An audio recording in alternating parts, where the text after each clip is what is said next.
Who are some of the unique, villains or potential allies that we'll be seeing in Baldur's Gate Descent into Avernus? On the top side, you're going to go through Baldur's Gate, and you're also going to do a dip into Candlekeep as well, and that's where you're going to find some of your big allies that are going to help you. Silvera Savicus is the Diabolist, the head Diabolist at Candlekeep. She's been studying this for a long time. She knows all the information. She's got things. She knows what's going on. When you go down into Avernus, then you meet a lot of villainous types who can aid you. Like, not everybody. There are bad people in Avernus? Okay. Oh, yeah. Well, a few, just a couple.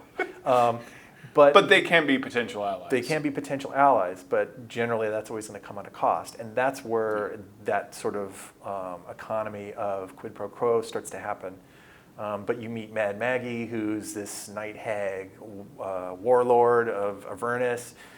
She's got her own crew that, they drive their war machines. She has her kind of close group of people, but most of her gang is made up of a bunch of redcaps that she has brought with her, or that were actually created in Avernus. They do what they do elsewhere. They are kind of, they will torment people. They're the ones that you'll see like leaping from war machine to war machine to kind of attack the enemies. She also has her own kind of unique brand of redcap known as madcaps. These are ones that have kind of rolled around in Demon Ichor, and it has kind of twisted their minds even more than they already were. And they are a little temperamental because Demon Ichor is a little unstable, and madcaps can explode when they die. So you might see them leaping beneath the wheels of other war machines just to blow it up, and so on. So it's a bunch of insanity. You meet Mahadi, who is a Rakshasa, and he's in charge of a grand market that moves throughout Avernus, and he sells all types of sundries. He also offers you this beautiful place where you can go and rest at a price.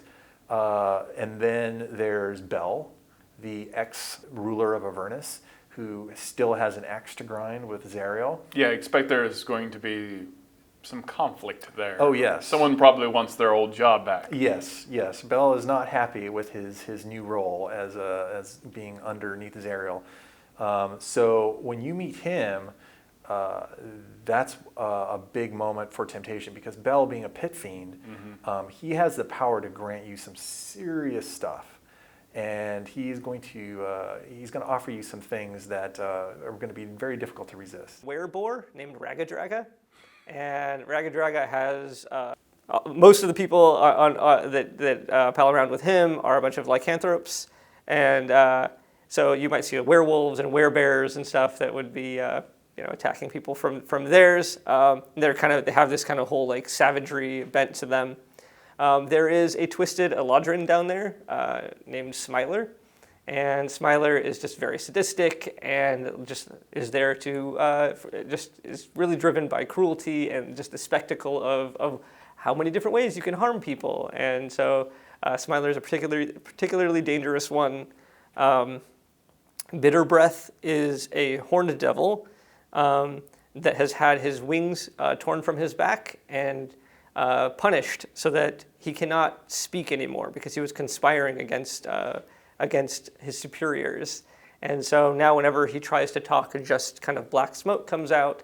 And of course, Bitter Breath is also just pretty embittered by his current state. So he became a warlord to kind of carve out his own space and eventually kind of reclaim what he has lost. And then there's Princeps Kovic, who is a deserter from the legions of Hell, and she's a chain devil, and she set out with the remnants of her legion, or her group in the legion, to kind of make their own way in Avernus. And then the last one that is featured is a necromancer named Fëanor, and Fëanor hates all people, just hermit, just does not want to deal with anybody, and just surrounds herself with a bunch of kind of undead and basically a bunch of crawling claws, and she has her parasol made of crawling claws. Tell me about Lulu, your favorite strange element to Avernus. Yeah, so Lulu is a creature called a Hollyphant. And Hollyphants trace their origins back the same way as Kostichi, back to the first edition Monster Manual 2. They're tiny winged elephants, good aligned. They're servants of gods and angels. Right. And this particular one was besties with Zariel, a powerful angel, served as her companion and her war mount. Because Lulu the Holophant can alter, or could alter her form to assume that of a giant winged mastodon. Anyway, the story is Zariel went to fight a war in hell and lost. And Asmodeus said, I like the cut of your jib, and I will make you an archdevil, and you can fight demons till the end of time. And she said, yes. And he made her the ruler of Avernus. Lulu suffered a different fate and did not go with Zariel on her dark path, and now has an opportunity to try to help her former friend find redemption. And she becomes a companion for the characters. Oh, that is a very interesting companion to have with you. Yes. An elephant. And A tiny winged elephant who can blow sparkles out of her trunk. Wait, what? Sparkles of positive energy.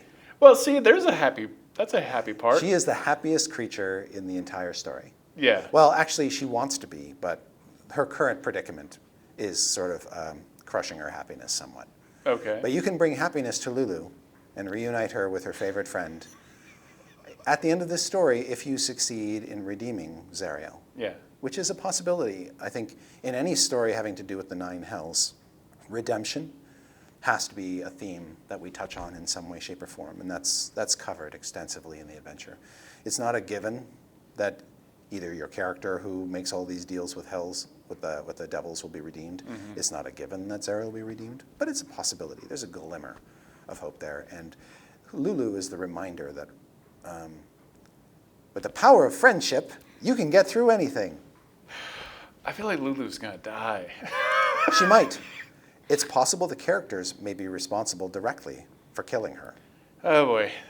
But if the story ends happily, Right. a completely different outcome happens, and you get the bestest friend in the world. What? I don't even know how to deal with this book on a certain What's level. fantastic about Lulu too, and I'm sorry to interrupt. No, you go ahead. Is that she has experience in Avernus, but contact with the river Styx has stripped her of her memories. Oh, that's right. So, bereft of her memories, she's not as useful as a guide as you'd think, but she starts to get her memories back as she interacts with things over the course of the adventure. And as she gets her memories back, so too does she get her spellcasting abilities, and she becomes a more powerful ally for you.